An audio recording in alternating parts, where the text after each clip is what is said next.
today. He won't practice today. He is unlikely to play in Saturday's game. And so I think the most interesting thing that we had going on in this NFL preseason will not be going on into this weekend. Graziano, what more can you tell us? Yeah, I mean, that's what we've heard is day to day, won't practice today, not likely to play this weekend. But obviously, for a guy that spent the entire offseason number 4 on the quarterback depth chart there, this pushes back his opportunity to keep moving up. They saw some positive signs, obviously, in the game that he started by default because, Dillon Gabriel and Kenny Pickett are hurt. But missed practice time at this point for any rookie quarterback, let alone one that's that far down the depth chart, is going to be damaging to his long-term prospects in terms of being able to start. What do you think, Nate? Yeah, but I mean, he put some good stuff on tape. It wasn't perfect, but that good stuff on tape, I think, will probably keep him in a safe spot on this team. But you're right. Like, anytime you have an opportunity to get better, especially at this age, and losing it is really devastating. And also, to your point, Greeny, it's one of the few things that I cared about. Yeah. I was looking forward to watching Shedeur try to top what he had done before. There are a few things, Marcus, that are interesting to watch in the preseason. I want to see the rookie quarterbacks when they play. The Jackson Dart, he flashed and we got excited. Shedeur Sanders, we got excited. Travis Hunter playing both sides of the ball. Now we don't get that. So that's our piece of this. Marcus, from their piece of this, what does this injury actually mean for Cleveland, for Shedeur, and for whatever winds up happening with their quarterback situation?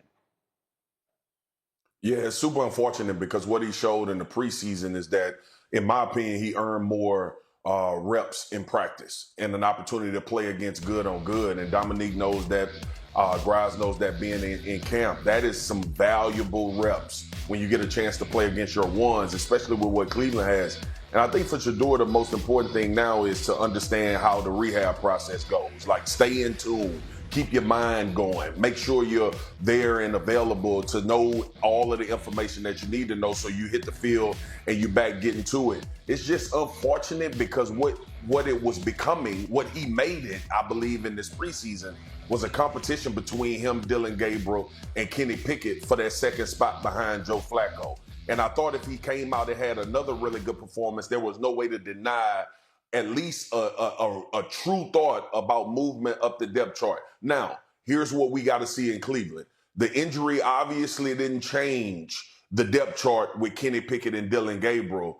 It shouldn't change for Shedeur Sanders when he gets back and he's able to get those reps again and unfortunately get an opportunity in the preseason to play and perform once again in one of those games. Well, and those guys could have moved down. There's really nowhere for him to go down, right? I mean, he fall fifth behind Tyler Huntley. I don't know exactly what other impact that might have. The point about that Swagu was making about him being in the number 2 or them fighting over this number 2 spot is interesting because it's a unique number 2 spot. Joe Flacco, he's not the long-term answer there. He's 40 years old. In case you're wondering, he's 40. Right. Whoever is in that spot is going to get a chance at some point this season to solidify themselves as the quarterback of the future for the Browns. As much as a long shot as that seems, considering that the Browns have first-round picks in the following draft, it is a chance. And he is going to get that chance. Whoever, whether it's Dillon Gabriel, him, or Kenny Pickett, at some point this season, one or multiple of them, and whoever is in that spot is going to be the first one to get it. Dan, you've been making the point regularly. I keep talking about how it just doesn't feel like I feel like he is flying against these headwinds for reasons I don't fully understand. And you were making the point that the way we, and let's just use me, the way I view this situation and the way they view it internally do not really have a lot to do with each other. Right. I mean, he's a 5th-round pick. He's a developmental quarterback in their eyes. That's just by virtue of where he was selected. We saw him throw the ball very well the other night.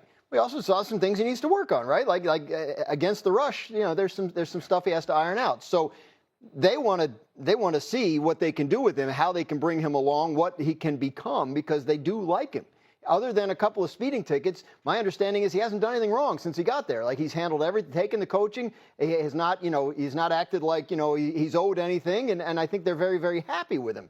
But there's so much noise around the kid, right? Like, there's so much conversation around it that we have to kind of peel it back sometimes and say, like, the Cleveland coaches are looking at him the way you would look at a 5th-round quarterback with some promise. Like, we have some things we need to work on with him. When he gets to a point where we would feel comfortable starting him in a game, that would be awesome.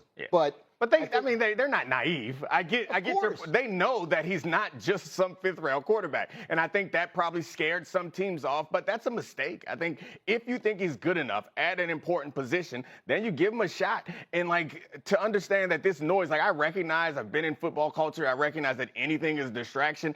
But right now, no, not that the Browns are complaining about it, but there's not a ton to complain about. Yes, he's going to get more attention. So, Marcus, jump in.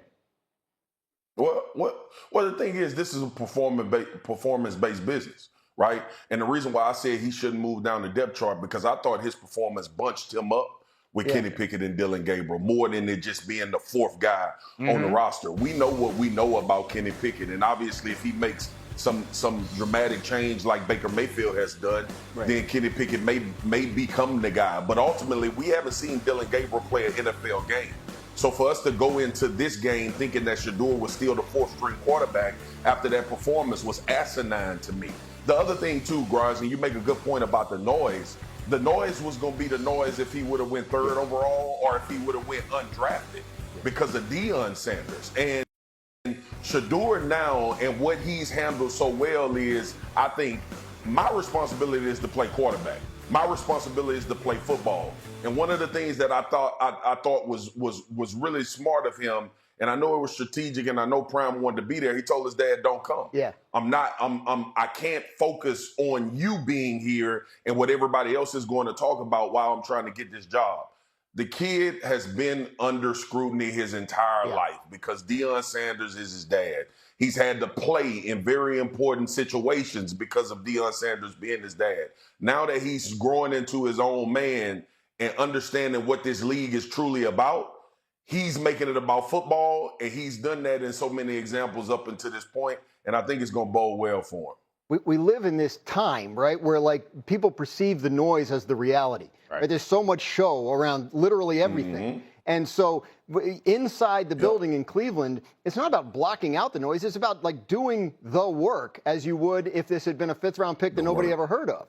And that, I don't think that's a challenge for the Browns, but the spotlight that's on it puts them in a position where they're constantly having to answer questions about it, and maybe there's some external pressure to move more quickly than they feel like. So it's up to them to be responsible, and so far it seems like they have been. Yeah, the pressure is going to be there, and it's Shedeur's responsibility to increase that pressure by continuing to practice well and play well. I find it a little bit frustrating, the idea that other teams would move on from someone that they believe to be talented because they're concerned about the noise. But I think that part of the noise being loud is also because the Browns are the Browns. Yes. If it was another team that had a longer track record of success and they set Shedeur down, it'd be a different conversation. There'd be different feelings about it. Because the Browns have failed to have a starting quarterback, a franchise quarterback for so long, I think everything that pops up, we're going to add a little extra scrutiny. And because of the mistake that they made with the Deshaun Watson thing, and now they're sitting there with a 40-year-old quarterback